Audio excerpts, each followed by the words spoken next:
बिस्मिल्लाहिर्रहमानिर्रहीम। तो आज हम पढ़ेंगे क्लासियस-क्लैपेरॉन इक्वेशंस।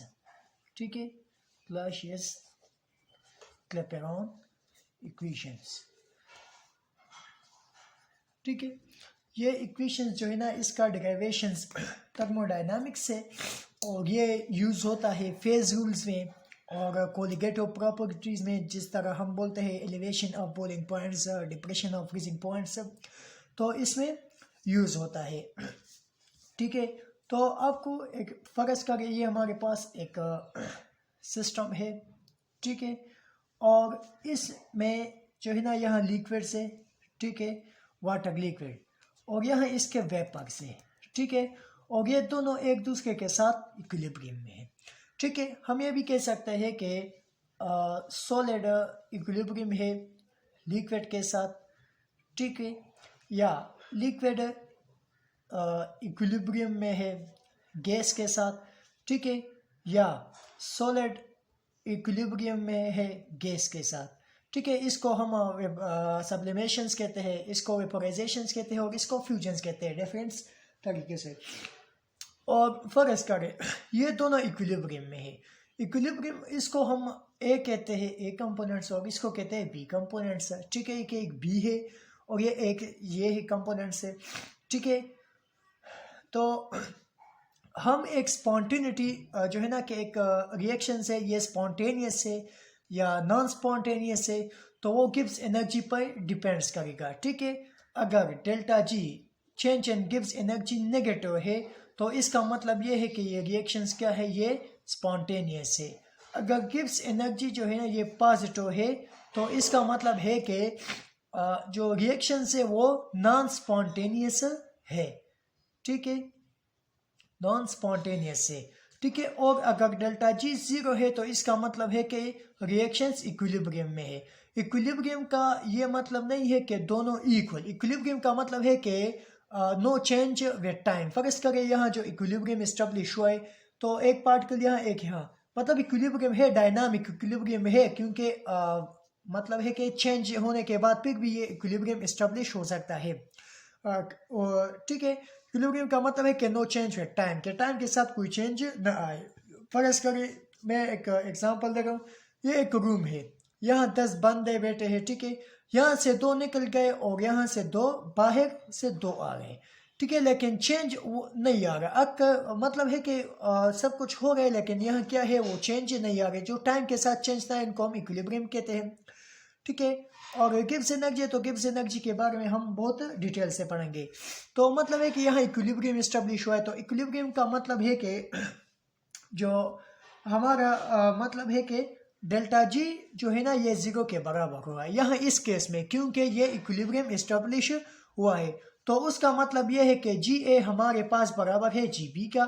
क्योंकि दोनों बराबर है, तो इक्विलिब्रियम में आया है, इसलिए हमने कहा कि इक्विलिब्रियम में गिब्स एनर्जी किसके, 0 के बराबर है। और ये इस तरह हम लिख सकते हैं कि G A minus G B is equal to 0। ठीक है, जी बी। ठीक है, ये माइनस जी बी है, हम इधर ले जाएंगे तो प्लस जी बी है, ये बनता है। ठीक है, तो इसको हम कहते हैं कि ये इक्विलिब्रियम में है।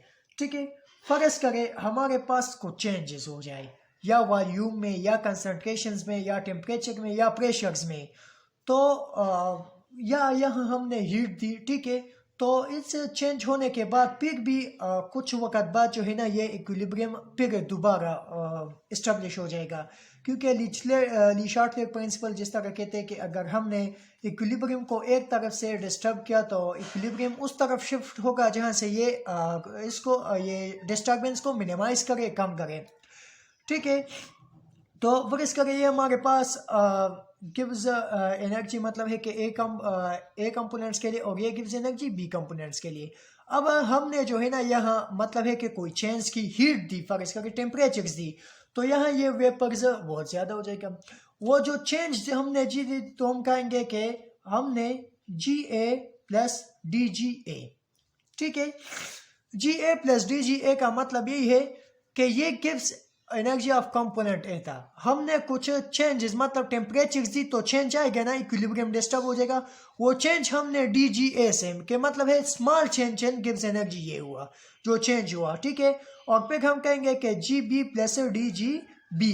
जब यहाँ चेंज आता है तो यहाँ भी चेंज आ जाएगा क्योंकि दोनों इक्विलिब्रियम में है, ठीक है। और वो चेंज क्या है, वो स्मॉल चेंज है जो हमने टेम्परेचर दिया है। लेकिन जब हम टेम्परेचर या कुछ चीज़ से इक्विलिब्रियम को डिस्टर्ब करेंगे तो फिर कुछ देर बाद जो है ना ये इक्विलिब्रियम दोबारा स्टेबलाइज हो जाएगा, जिस तरह ली शेटलियर प्रिंसिपल ने कहा था, ठीक है।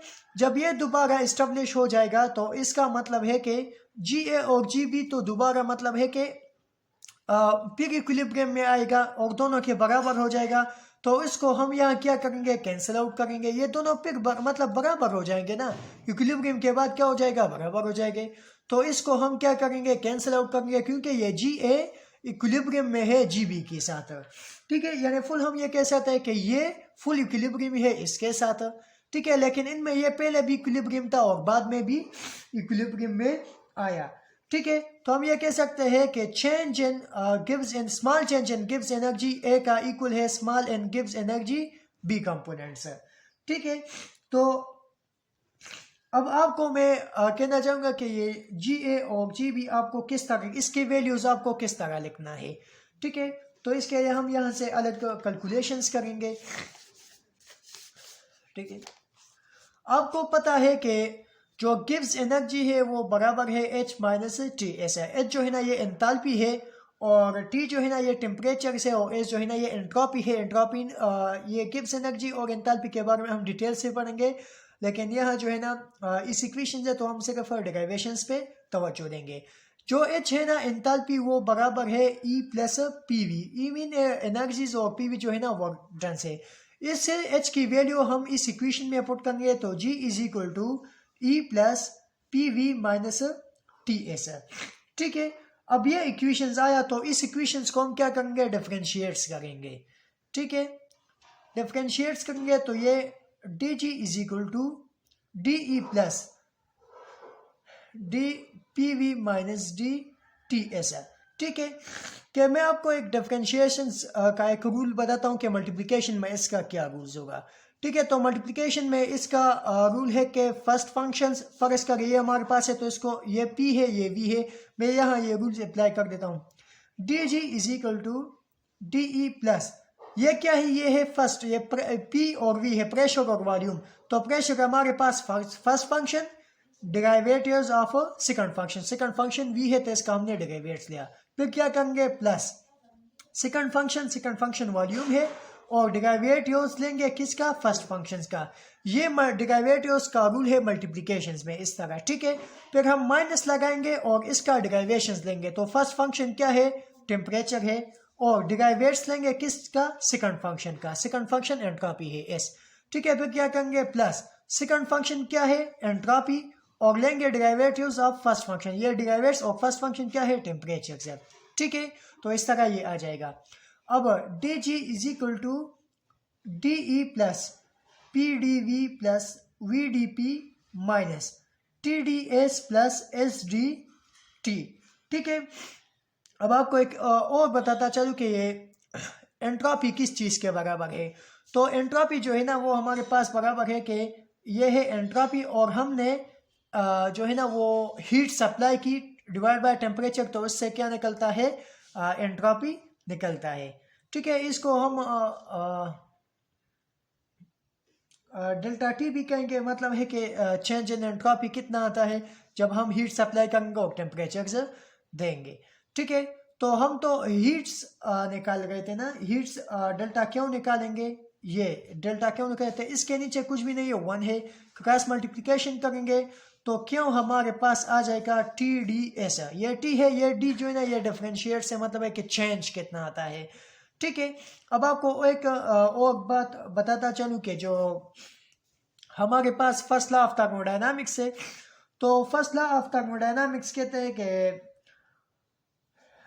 आप मतलब किसी सिस्टम को हीट सप्लाई करे तो क्या कर देता है, वो इसकी इंटरनल एनर्जी में चेंज कर देता है और कुछ वर्क डन कर देता है, कुछ वर्क परफॉर्म कर देता है, पीडीवी, क्योंकि वॉल्यूम में चेंज आता है फर्स्ट लॉ ऑफ थर्मोडायनामिक्स, इंशाल्लाह वो हम भी पढ़ेंगे बहुत डिटेल से। लेकिन ये इसका मैथमेटिकली फॉर्म है, ये आपको याद रखना है कि अगर सिस्टम को हम एनर्जी सप्लाई करें तो उसके इंटरनल एनर्जी और चेंज यानी वर्क कुछ वर्क डन करेगा। ये इस फर्स्ट लॉ ऑफ थर्मोडायनामिक्स का मैथमेटिकली फॉर्म है। ठीक है, ये जो है ना, ये हमारे पास वर्क डन था, वर्क डन हम पीडीवी में क्योंकि वॉल्यूम में चेंज आता है अगर हम प्रेशर कांस्टेंट रखेंगे। ठीक है, तो इसकी जगह यही देखिए ये लिखेंगे हम d G is equal to, ये डीई प्लस पीडीवी की जगह हम क्या लिखेंगे, डीई और प्लस पीडीवी की जगह हम क्यों लिखेंगे, इस तरह हमने यहाँ क्यों लिख किया। ठीक है, प्लस पर क्या है वी डी पी है, माइनस लिखेंगे। यहाँ देखिए क्यों हमारे पास किस चीज के बराबर है, टीडीएस के, जिस तरह एंट्रोपी के इक्वेशन से हमने डिराइव की। तो यहाँ हम टीडीएस की जगह क्या पुट करेंगे, क्यों पुट करेंगे यहाँ से। ठीक है, और माइनस तो अपनी जगह है, प्लस एस डी टी है। ठीक है, अब यहाँ देखिए कि प्लस क्यों और माइनस क्यों कैंसिल हो जाएगा, तो डी जी हमारे पास बराबर हो जाएगा वी डी पी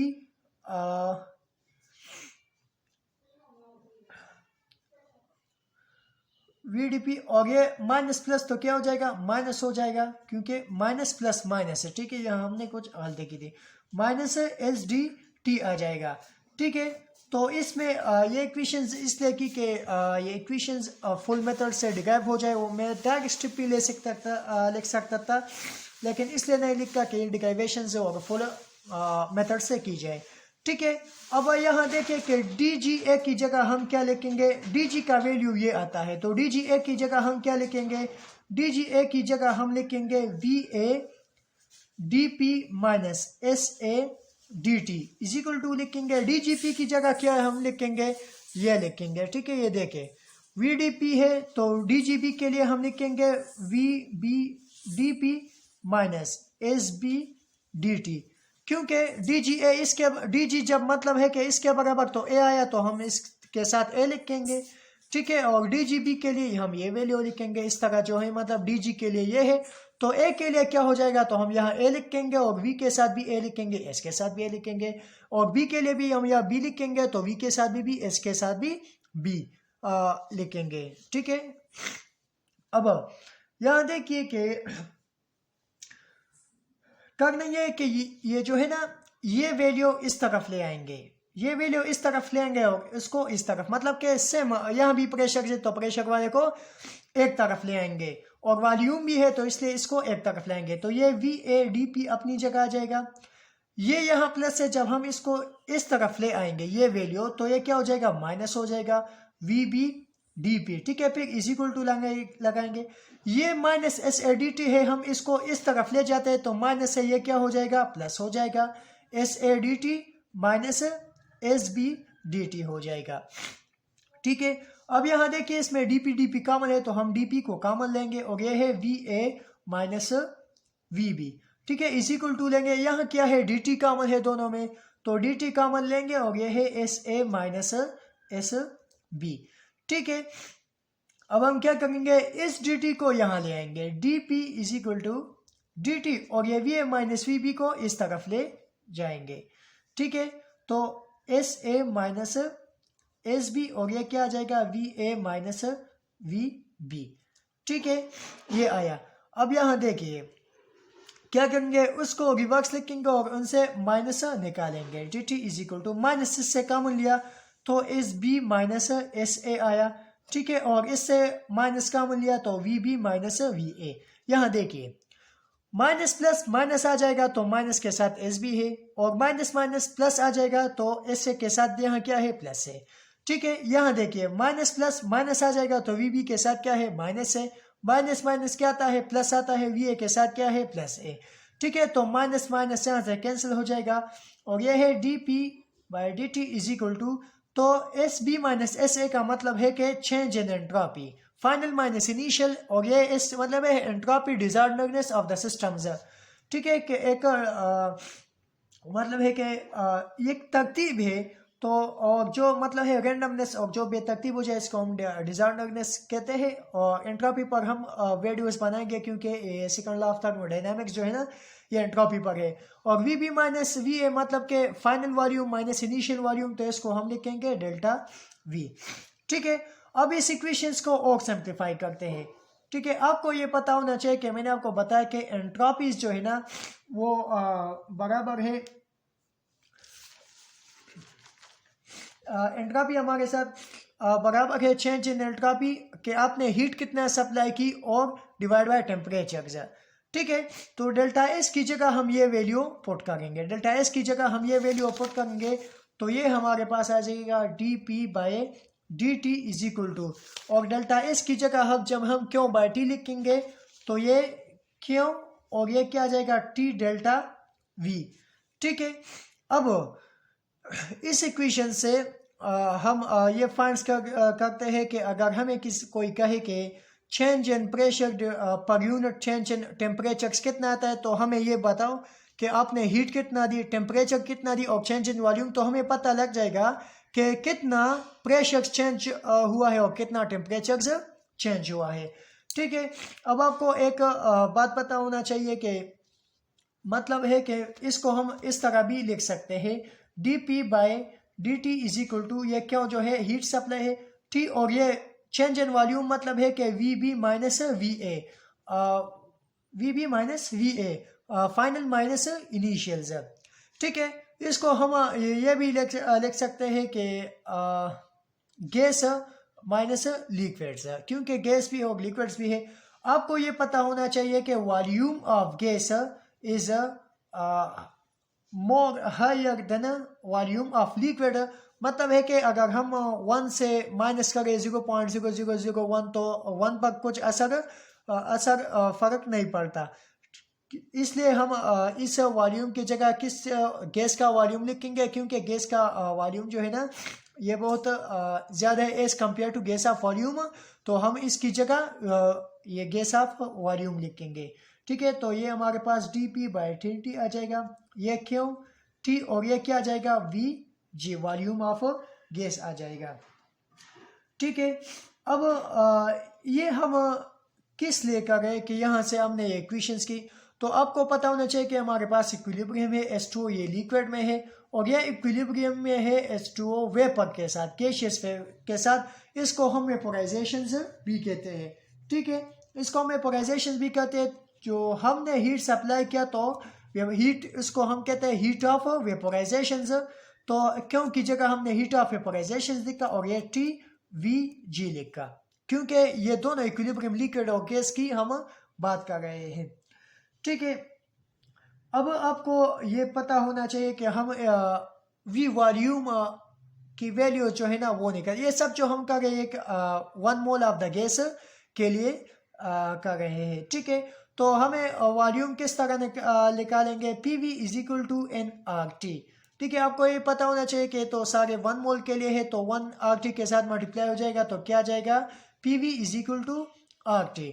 अब हमें क्या निकालना है, हमें निकालना है वॉल्यूम, तो हम प्रेशर को इस तरफ भी डिवाइड करेंगे, इस तरफ भी डिवाइड करेंगे, प्रेशर के साथ कैंसिल हो जाएगा, तो V is equal to R T by P आ जाएगा। ठीक है, अब ये जो है ना इस V का वैल्यू हम इसमें पुट करेंगे, VG में पुट करेंगे, इसको मैं नाम अलॉट करता हूँ इक्वेशन नंबर 1। ठीक है, तो ये आ जाएगा D P by D T is equal to, ठीक है, ये आता है हीट ऑफ वेपोराइजेशन, और ये आ जाएगा आर टी बाई पी। ठीक है, और एक जो है ना मतलब है कि टी यहाँ एक मौजूद है तो इसको हम ये यहाँ लिखेंगे। ठीक है, अब क्या करना है, अब करना यही है कि ये जो पी है इसको हम ऊपर ले जाएंगे, D P by D T is equal to H vaporization, ये पी यहाँ लाया तो माइनस, फिर यहाँ किया तो क्या आ जाएगा प्लस हो जाएगा, ये प्रेशर, ये टी टी मल्टीप्लाई हुआ तो क्या हुआ, ये आर अपनी जगह आ जाएगा और टी मल्टीप्लाई बाय टी तो आर टी स्क्वायर हो जाएगा। ठीक है, ये आ जाएगा। अब यहाँ देखिए कि मैं कुछ एक पॉइंट्स करता हूँ, ये पी क्या है, यहाँ जो है ना मल्टीप्लिकेशन फॉर्म है, तो हम इसको इस तरफ ले आएंगे तो ये डिवीजन फॉर्म में आ जाएगा। ये पी क्या किया, इस तरफ ले आया तो ये डिवीजन फॉर्म में हुआ, ठीक है। और ये D P by D T रह गया, ठीक है। ये एच वेपोराइजेशन और ये क्या आर टी स्क्वायर आया, ठीक है। अब क्या किया, ये डी टी जो है ना ये इस तरफ ले आया, तो ये 1 over P over D P आया, ये एच और ये क्या आ जाएगा, ये आ जाएगा डी टी और ये क्या है आर टी स्क्वायर है, ठीक है। अब आपको एक बात बताता चलूँ कि एक रूल से मैथमेटिक्स का, कि अगर आपको कोई इस तरह ये मिल जाए, इस फॉर्म में मिल जाए, तो ये बराबर होगा log ऑफ प्रेशर। मतलब है कि अगर आप इसका डेरिवेटिव्स लेंगे और वो ऊपर मौजूद है, तो ये हमारे पास बराबर हो जाएगा P के। मतलब ये इस तरह ये है dP बाई P है। मतलब है कि अगर आप इसका डेरिवेटिव्स लें इसका और वो ऊपर मौजूद है, तो हम इसको हम log की फॉर्म में इस तरह लिखेंगे। ये किस तरह है, ये मैं आपको एक कहना चाहता हूँ, फर्ज करें ये हमारे पास ये है 1 ओवर x डी एक्स है। आप इसका डेरिवेटिव्स लेंगे तो इसका डेरिवेटिव्स क्या है 1 माइनस 1, तो x पावर 0 होता है। x पावर 0 जो हमारे पास बराबर होता है 1 का, तो 1 यहाँ मौजूद है, इसलिए तो हम लिखेंगे कि ये किस चीज़ के बराबर है log ऑफ x के, ठीक है। तो हम इसको यहाँ लिखेंगे log ऑफ p, ठीक है। और ये हमारे पास h over D T R T square लिखेंगे, ठीक है।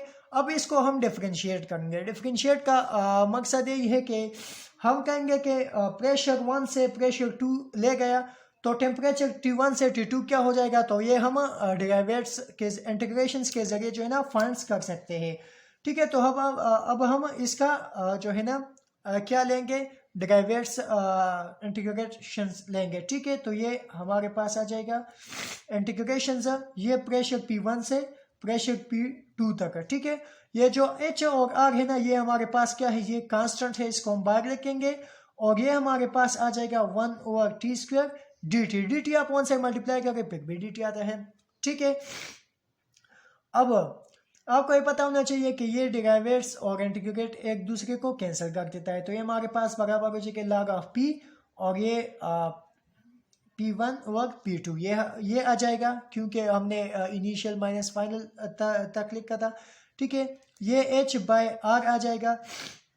अब इसका हम डेरिवेटिव्स लेंगे, अब T2 को हम ऊपर ले जाएंगे तो T माइनस 2 आ जाएगा, ठीक है। अब फिर इसके बाद हम क्या करेंगे, इसका डेरिवेशंस लेंगे, ठीक है। यहाँ देखिए कि हमारे पास log ऑफ, इसको हम P2 माइनस P1 में लिखेंगे, इस तरह लिखेंगे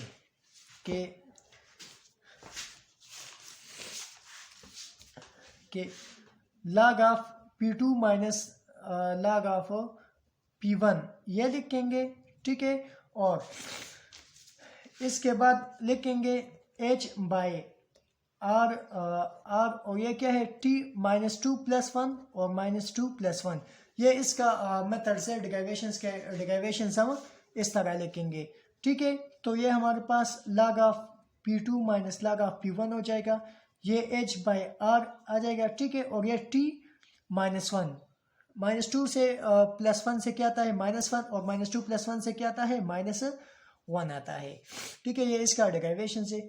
अब आपको एक रूल्स बताता चलूँ कि लॉगरिथम का रूल है कि अगर कोई मतलब है कि इस फॉर्म में है, तो इसको हम लिखेंगे इसी फॉर्म में। माइनस में है तो वो हम डिवीजन फॉर्म में लिखते हैं, वो है हमारे पास के log of a minus log of b हम लिखेंगे log a बाय b, इस तरह लिखेंगे। तो इस पर हमने log रूल्स अप्लाई किया, तो ये क्या हो जाएगा log of P2 by log of P1, ठीक है। और ये H बाय R आ जाएगा। अब इसको मैं ऊपर ले जाता हूँ तो ये प्लस हो जाएगा, और इसको मैं नीचे लेता हूँ तो ये माइनस 1 है, ये क्या हो जाएगा प्लस 1 हो जाएगा, ठीक है। और ये T2 से T1 से T2 ये है final minus initial T1 temperature से T2 टेम्परेचर से, तो ये 1 बाय T1 हो जाएगा, और ये T1 ओवर T2 ये इस तरह हो जाएगा, ठीक है। अब आप यहाँ देखिए कि log of P2 by P1, ठीक है, ये H बाय आर हो जाएगा। अब यहाँ देखिए कि ये इसको मैं एक इसके साथ भी लिखूंगा माइनस इसके साथ भी लिखूंगा, ठीक है। तो 1/T2 माइनस 1/T1, ठीक है। ये क्या है, ये T है, सेकंड ओनली T है, ठीक है, क्योंकि -1 तो आता है इसलिए +1 है, हमने नहीं लिखा, ठीक है। T2 minus 1 final minus initials हमने लिख लिया, ठीक है। अब इसका हम क्या लेंगे, इसका हम जो है ना एलसीएम लेंगे। log of P2 by P1 is equal to H by R, ठीक है। ये क्या आ जाएगा, T2 T1, ठीक है, और ये T1 माइनस T2, तो ये आ जाएगा। अब आपको एक और बात बताता चलूँ कि ये नेचुरल लॉग्स आप कॉमन लॉग में तब्दील करना चाहते हो तो आपको ये पता होना चाहिए कि नेचुरल लॉग्स जो है ना वो बराबर होता है 2.303 लॉग। कॉमन लॉग में नेचुरल लॉग जो हम कॉमन लॉग में चेंज करेंगे तो ये इस तरह आता है, ठीक है। तो इसको हम कॉमन लॉग में चेंज करते हैं, ठीक है। जब इसको हम कॉमन लॉग में चेंज करेंगे तो 2.303 log of P2 by P1 आ जाएगा, ठीक है, और ये H बाय R, और ये T1 माइनस T2, और ये T2 और T1 आ जाएगा, ठीक है। हमने यह क्या कि एलसीएम लिया, ठीक है, एलसीएम लिया तो ये हमारे पास आता है। अब क्या ये 2.303 हम मल्टीप्लिकेशन है, हम इस तरफ ले जाएंगे तो ये क्या डिवीजन फॉर्म में आ जाएगा। तो हमारे पास ये बराबर हो जाएगा log of P2 by P1 is equal to ये H हो जाएगा, ठीक है, और ये 2.303 R हो जाएगा, ठीक है। ये हो जाएगा T1 माइनस T2, और ये T2 और T1 हो जाएगा, ठीक है। तो ये हमारे पास जो है ना क्लासियस-क्लैपेरॉन इक्वेशंस है, जिसको हम मतलब है कि कोलिगेटिव प्रॉपर्टीज़ में यूज़ करते हैं, जिस तरह differential of freezing points, phase rules में, फेज ट्रांजिशन में इसको हम यूज़ करते हैं, और इससे हम लोकेशन ऑफ फेज बाउंड्रीज भी निकाल सकते हैं, ठीक है। अगर आप इस इक्वेशंस को देखें तो ये इक्वेशंस बिल्कुल आर्हीनियस इक्वेशंस का जैसे लग रहा है।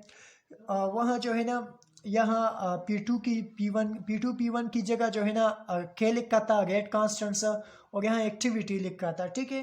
तो फिजिकल केमिस्ट्री का बहुत ज़्यादा मतलब है कि जितने भी इक्वेशंस है वो एक दूसरे के साथ रिजेम्बलेंस रखता है, ठीक है। तो ये आज का हमारा लेक्चर्स था जो क्लासियस-क्लैपेरॉन के बारे में था। इसके बाद हम ये गिब्स एनर्जी और एंथैल्पी डिटेल्स में पढ़ेंगे, और ये जो यूज़ होता है मतलब लोकेशन ऑफ फेज बाउंड्रीज में, तो इंशाल्लाह वो नेक्स्ट वीडियो में हम पढ़ेंगे।